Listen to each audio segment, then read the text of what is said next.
ముందుగా వచ్చేసి ఇక్కడ గ్లూవాల్ సెట్ చేయండి అనమాట. సెట్ చేసిన తర్వాతకి ఏం చేయాలో నేను చెప్తాను ఆగండి. సో నేనైతే గ్లూవాల్ సెట్ చేసాను. అలా 3 గ్లూవాల్ వేసేయండి. వేసిన తర్వాతకి ఇక్కడ ఒక టైర్ ఉంటుంది కదా, సో ఈ టైర్ మీద జంప్ చేయండి. జంప్ చేసిన తర్వాతకి ఈ చిన్న గోడ మీదకి వెళ్ళండి. సో మెల్లగా వెళ్ళండి. సో పడిపోతారు, జాగ్రత్త. సో వెళ్ళిన తర్వాతకి అక్కడ నుంచి జంప్ అయితే గ్లూవాల్ మీద చేయండి. సో గ్లూవాల్ మీద జంప్ చేసిన తర్వాతకి ఇంకోసారి జంప్ చేయండి. 3 సార్లు జంప్ చేసిన తర్వాత ఇక్కడ గ్లూవాల్ వేయండి. సో ఇక్కడ గ్లూవాల్ వేసిన తర్వాతకి పైకి జంప్ చేయండి. సో తర్వాత పైకి జంప్ చేస్తే పైకి అయితే వచ్చేస్తారు మీరు దీని మీదకి. అండ్ సో ఈడైతే మీరు హైడ్ అయితే అయిపోవచ్చు అనమాట. ఓకేనా. టాప్ 2 వచ్చేసి ఇక్కడ మనకు ఒక జీప్ అయినా ఆటో అయినా కావాల్సింది ఉంటుంది. ఇక్కడ ఒక స్టాండ్ ఉంటుంది కదా, సో ఇది కూడా ఫ్యాక్టరీ దగ్గరే. సో ఈ స్టాండ్ దగ్గర అయితే మన ఆటో అయితే అట్లా స్టాండ్ కానించుకొని పార్క్ అయితే చేయాలి. సో పార్క్ చేసిన తర్వాత మనకు గ్లూవాల్ అయితే వేయాలన్నమాట. సో 3 గ్లూవాల్స్ ఇక్కడ కూడా ఉండాలి.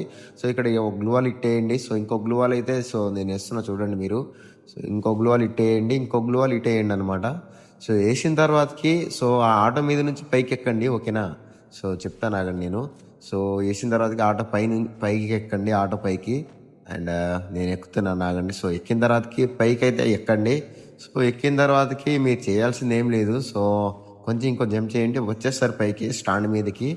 స్టాండ్ మీదకి వచ్చిన తర్వాత ఎనిమి ఎవడో కొడుతుండు. సో కొంచెం జాగ్రత్తగా ఉండాలి మనం. సో ఇక్కడికి ఇలా ఫిష్తో కొట్టి ఇక్కడికి వచ్చేయచ్చు అనమాట. సో ఇది హైడింగ్ ప్లేసే. బట్ ఎవరైనా కొట్టరు నాకైతే తెలియదు. మిమ్మల్ని ఎవరైనా చూస్తే మాత్రం కొట్టచ్చు, అండ్ చూడకపోతే మాత్రం ఎవరు కొట్టరు అనమాట. సో ఇక్కడ సోలో డేర్ తీసుకొని కూడా ఉండొచ్చు అనమాట.